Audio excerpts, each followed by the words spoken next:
I was watching a documentary on Adolf Hitler a few days ago, and I was thinking, when I see all the destruction, how many people the Nazis killed and all that, um, I will wonder. I say, what happened to Hitler's head that turned him into a monster? That turned him to that kind of person that had no integrity, no compassion, no empathy for others, because obviously he wasn't born. It's not like he was born and his parents, ever since he was 6 months old, will be telling him, oh, you're gonna be a very cruel person, and you're gonna be brutal towards others, and your goal is to kill millions and millions of people, and he was not prepared since he was a kid to be like that. Something had to happen. So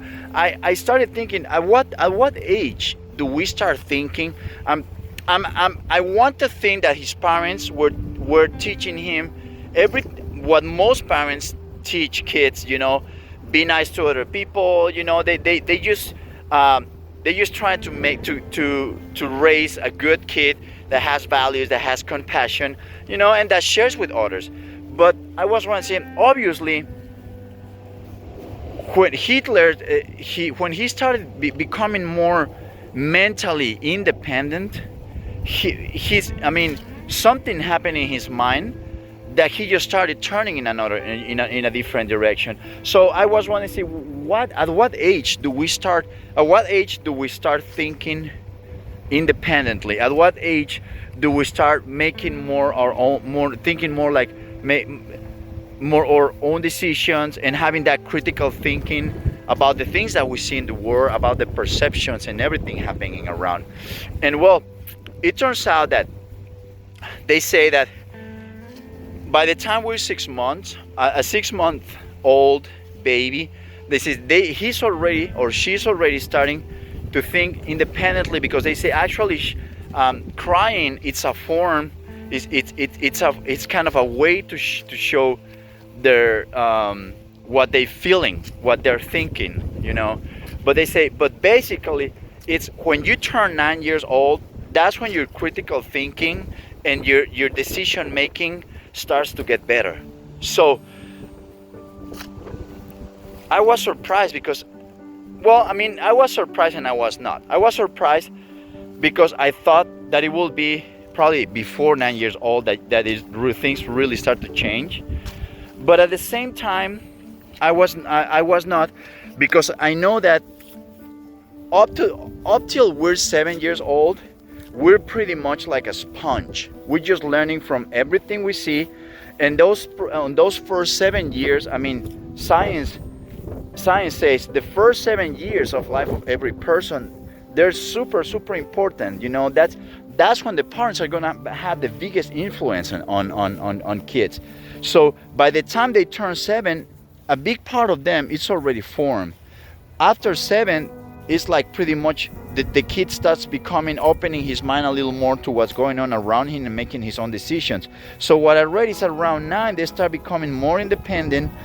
And so when I go back and I start thinking about, Hitler and what happened in the Second World War, I say, there must have been something. It's something that he was paying attention, in a way kind of clicked in his head, and he started turning onto the person that he ended up being.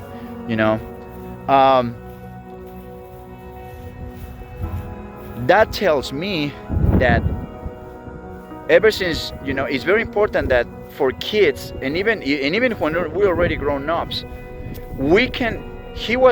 as a kid, Hitler's parents, I'm sure they were teaching him to be a good kid, but his mind was already looking in another direction.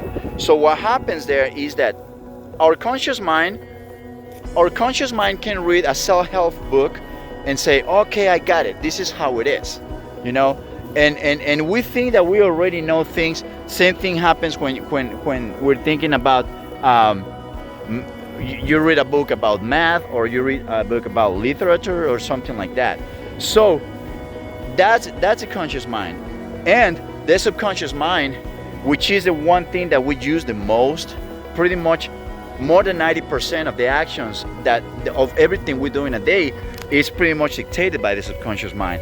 The subconscious mind, different to the conscious mind, is not logical. It works more like following the actions that you do. Is more by your customs, the things that you really do, that you know you're not supposed to eat pizza, but you go and eat pizza every weekend. So the subconscious mind works like that. He's just recording everything that happens, let's say, with action.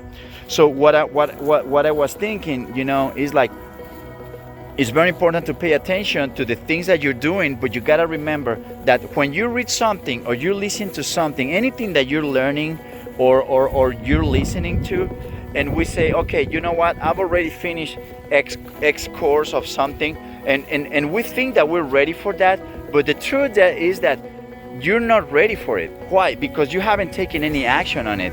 So that's why every time you try to make it, you feel like not doing it, because because you're not used to do it.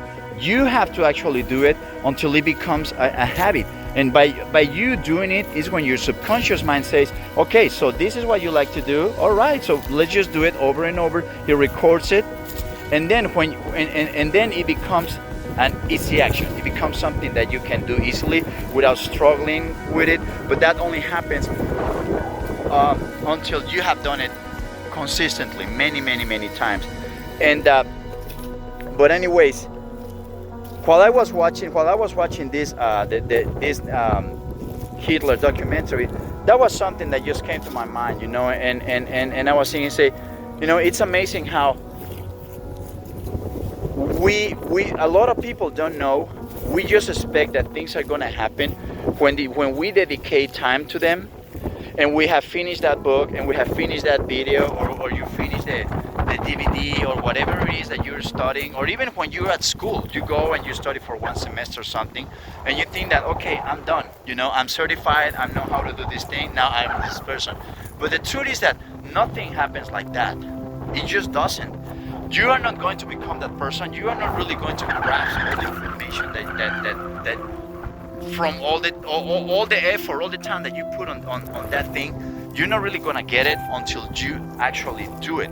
Your action, you doing it over and over, is actually what's going to work, is actually what's going to be recorded in your subconscious mind, and it's actually what's gonna make it easy. So it's very important. It's important to have the knowledge, but you gotta remember one thing. You can have all the knowledge in the world, but without the action, that knowledge is nothing. It's just, and it doesn't matter. You can go to school and you can have 1 or 2 or 3 PhDs on something, and you can have a lot of knowledge about something, about psychology or medicine, but it's not until you practice it that you are actually gonna feel like it's a natural thing, and you're gonna be able to remember it without effort. Why? Because simply you're taking action on it. So it was just something that I wanted I wanted to put out there,